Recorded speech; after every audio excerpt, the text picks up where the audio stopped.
You guys should be able to hear me, I hope. Today is Saturday. Well, actually, yeah, it's Saturday at 5 a.m. And I wanted to do this video at a time when the veil is the thinnest. Now, the last video that we did, it was basically on the Booga Booga gods. And we were talking about the way in which Catholicism used saints in order to disguise the Booga Booga gods. And I decided that because of the major intensity that goes with it, I'm going to do that on the other platform, which is Patreon. And speaking of Patreon, it's been going really, really well. And in my opinion, Patreon is absolutely lit. And I say that because I can do a lot more where that platform is concerned, in the sense that I don't have all of the different guidelines that I have to follow as one does on YouTube. So that's good. But I kind of wanted to just touch on it a little bit really quick, and then I'll pick up the rest on Patreon, because I promised that I would do it here on this platform. And just to kind of go through it really quickly, okay, there are 7 African powers that are put together for one to be able to disguise in the guise of Catholicism. And the first one is Obatala. And Obatala is usually disguised with Jesus. Okay? That's who they use to disguise Obatala or Obatala. And then there's Eligua. Okay? Eligua, and sometimes these different Booga Booga gods have more than one name as a disguise. Now, the saint name can have more than one name, but there's only one Booga Booga god. Now, each Booga Booga god only has one name, but the saint in which that particular one is disguised by only has one.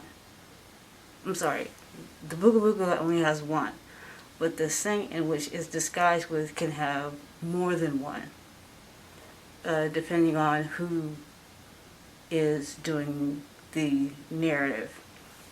So again, Obatala, Jesus, and there's Eligua, which would be Saint Anthony or Saint Lazarus, and then you have Shango or Shango, and Shango, depending on what part of the world you're from, can begin with an S or a C. Shango. And Shango can be what is like Saint Jerome. Okay? And then there is Orula. Okay? Orula is spelled Orula, and again is pronounced Orula. And Orula is best known as Santa Barbara. And most of these things started off with female names for obvious reasons. And then you have Oshun. Okay, Oshun is spelled O-S-H-U-N. And Oshun is disguised with St. Catherine, or by St. Catherine. And then you have Yemiya.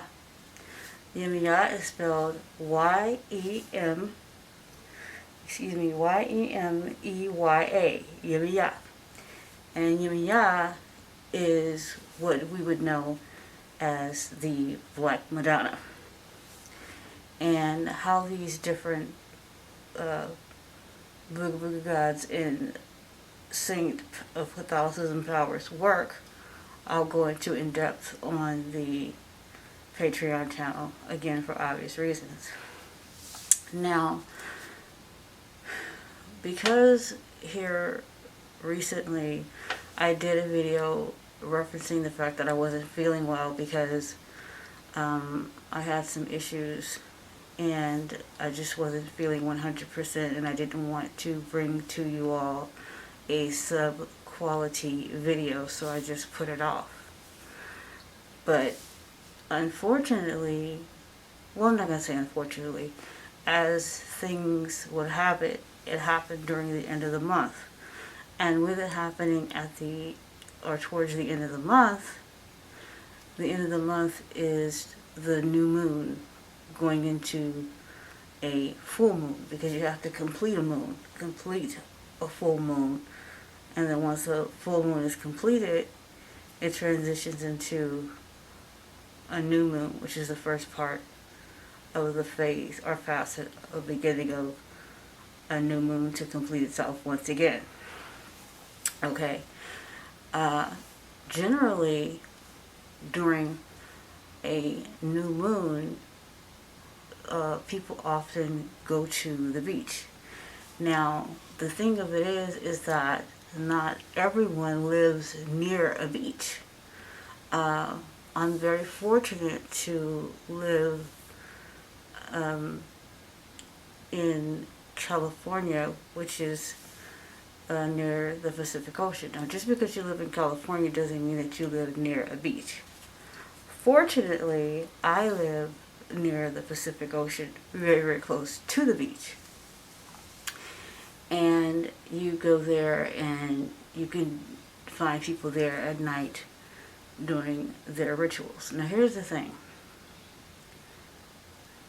I often speak of terminology, and I often speak of homonyms and words and how they can be the same word that phonetically sounds the same but has some sort of a different meaning.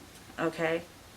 Now, the reason why it's that way is because at the end of the month, which is transitioning into a new moon, as a lot of you probably do know, the moon dictates the tides, or the way in which the ocean is behaving, and how high the tides are or are not.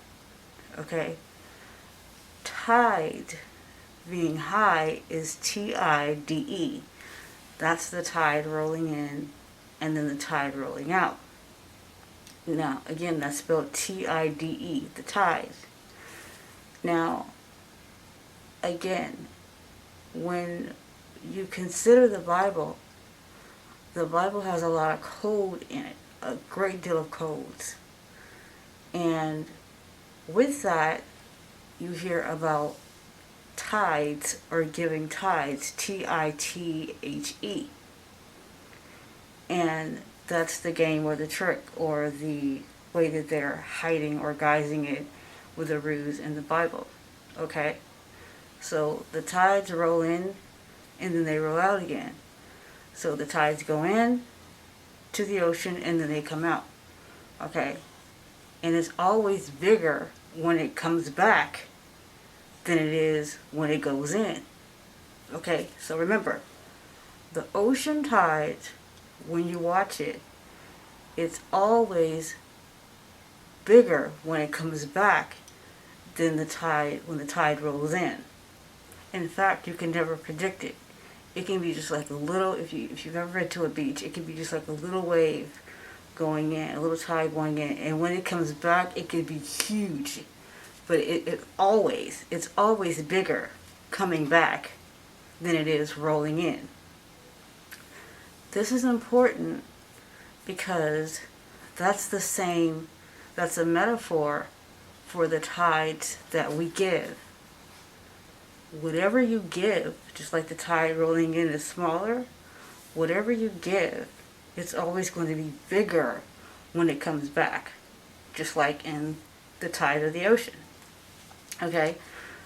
So, this is why this particular ritual is done at the end of the month with a new moon. Now, when you give your tithes, the way in which it comes back to you can be basically contingent upon who you give the tithe to. Now, you can give a tithe to whomever you like, but if you give a tithe to someone who helps you and doesn't expect anything back, when it comes back to you, it comes back bigger, even bigger than the regular tithe. Okay? For example, a teacher, like, let's say a teacher who's teaching academics, they expect something back because they get paid. Myself, I don't get paid for this, but I'm still teaching you. So my tooth is really bothering me. So please bear with me in my diction, please. So when it comes back, it'll be bigger if you tie to, let's say, someone like myself who's actually your teacher, you know, because I'm not expecting anything back. And as with an academic scholar or teacher, be it college, secondary, professional, whatever, if you don't continue to pay them, be it your tuition, they'll stop teaching you. Me, I appreciate your donations, your tithes and things like that. All of you have been, well, most of you anyway, have been extremely generous. But when you tithe to me, someone who isn't expecting anything back, in the sense that if you didn't or you don't, I'm still going to continue to be here for you. Okay, so in that sense, I'm not expecting anything back, which will cause you to get more because of the function that I'm performing, which is or the teacher, your teacher. Okay. And there's another aspect in the Bible that's coded that says, cast your bread upon the waters and they'll come back to you. That's a code. There are literally people who go to the beach who literally throw bread into the waters and they expect or think that something is going to come back to them. Well, here's the thing. If you cast bread upon the water, you are giving or tithing, in a sense that you would be feeding the fish, or you would be feeding living things in the ocean. Okay? But again, you can't play with and or tamper with the way in which things are set up. They're not necessarily, well, they're literally not set up to provide for you to provide for the birds of the heavens or the fish of the life of the sea, because that is the job of the Most High, not our job. Our job is to see and take after and see after one another and take care of one another. That's our job. Not that the Most High doesn't take care of us, but that's the thing. Okay, now, the interpretation of casting bread upon the water and it'll come back to you, what that actually means is the ritual of the tide, when you go and you perform the ritual at the sea at the end of the month.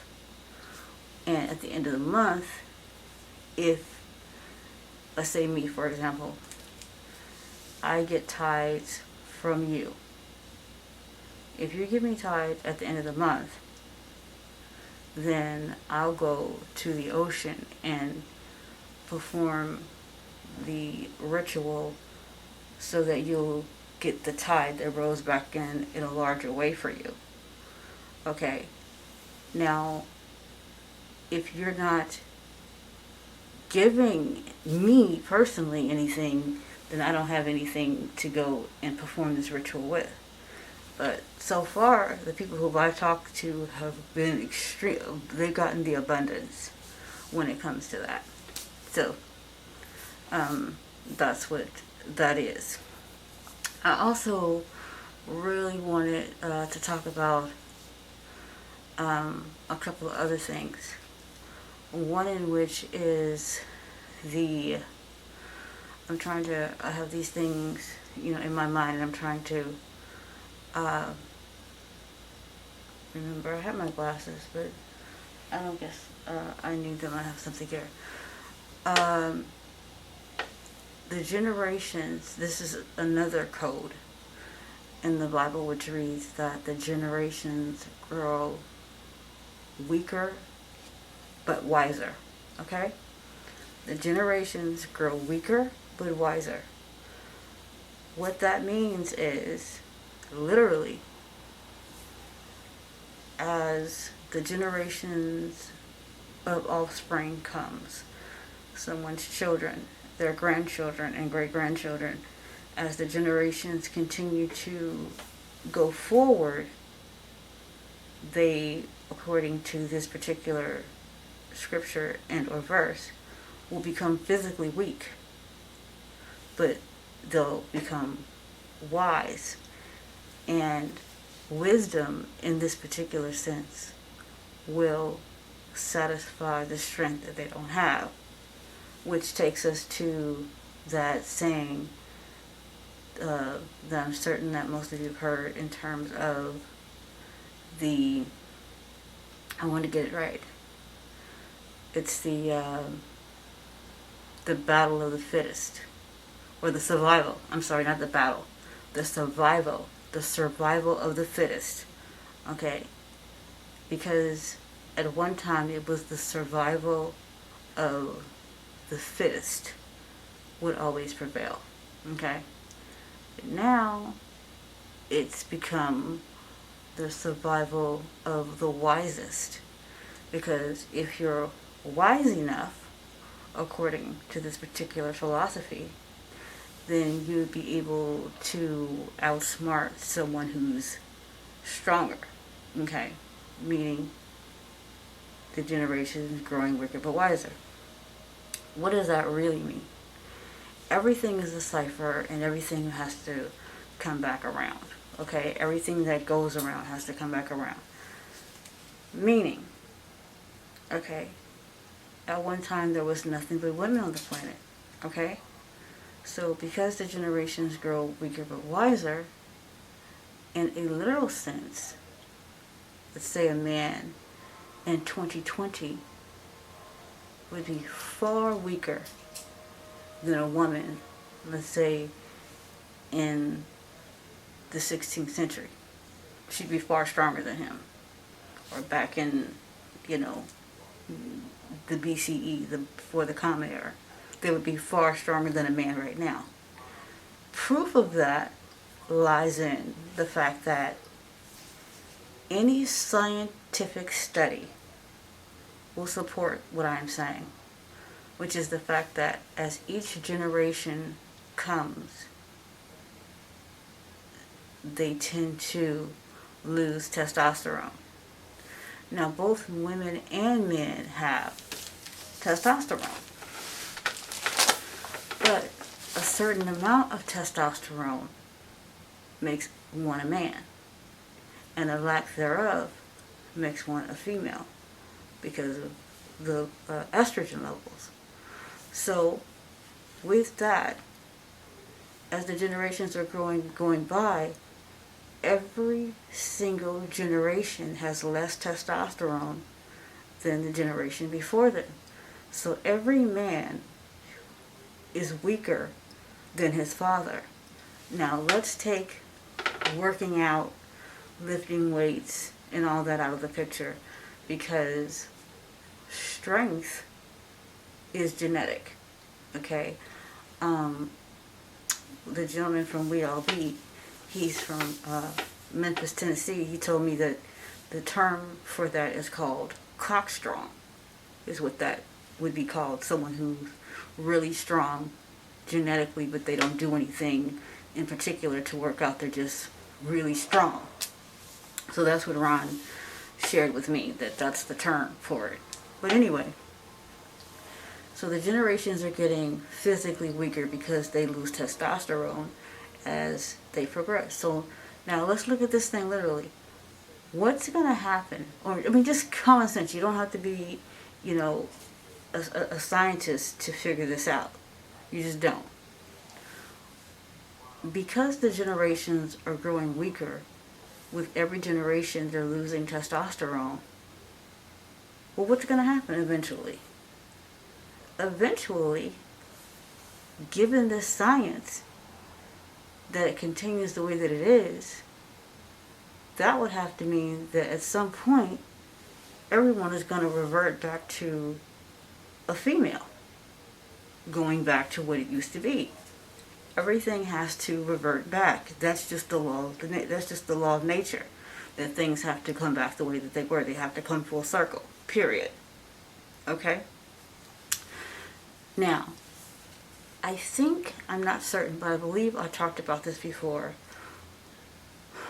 which is extremely important, and that's the fact that when there were only women on the planet, how did we procreate? Well, when there were only women on the planet, we were asexual, like flowers. We could procreate alone without the help of another person. You could have a child without having to have another person enter into that procreation. Now here's the thing. Oftentimes I think that people are going to think that, I'm a little bit off the record or whatever, or off the scales because I'm thinking or because I'm saying or teaching a particular thing.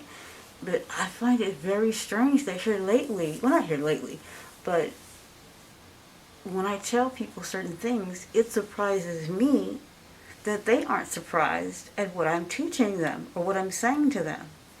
And I know that the reason for that is because of the metaphysical DNA chip that the Most High downloads into us before we are born. Okay, so it's downloaded into us while we're in our mother's womb. Okay, and then we are manifested with it when we're born. So, as you guys know, I've been having this issue, and I don't believe anything is for naught. So I needed some antibiotics for my tooth.